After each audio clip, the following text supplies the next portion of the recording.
Alerting Michigan Governor Gretchen Whitmer is expected to testify before a U.S. House panel on Tuesday on her response to the COVID-19 crisis. And the governor continued to report signs of progress in the fight against COVID-19 and hinted that opening new sectors of our economy and state is on the horizon.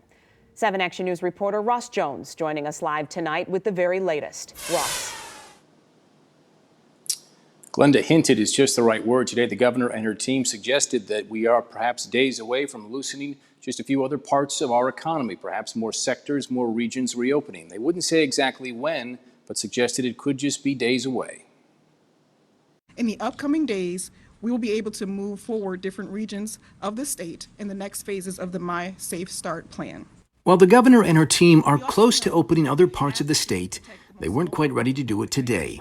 The good news, Michigan continues to test for COVID-19 at a record rate, averaging 15,000 tests a day.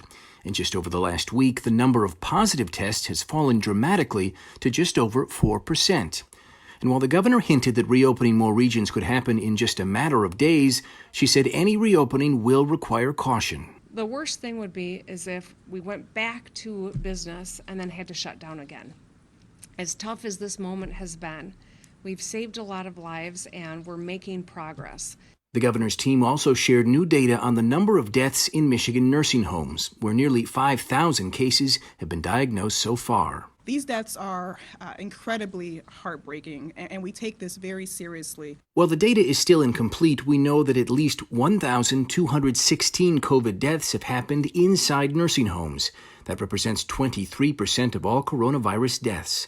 The state's chief health executive cautioned 9% of nursing homes have not yet reported any death data, so the true number is almost certainly higher than that. We must do everything we can to ensure that our elderly and our most vulnerable are protected from the virus and are receiving the absolute best medical care. We also learned today that the governor was invited to testify on Tuesday before Congress. Along with the governors of Colorado and Arkansas, she will be asked exactly how Michigan has responded to the coronavirus pandemic. She will not have to travel to Washington. We've learned that hearing will be happening remotely. We're live in Detroit. I'm Ross Jones, 7 Action News. And it's like what the governor says, reopening is like a dial and not a switch. Ross, thank you. Still ahead.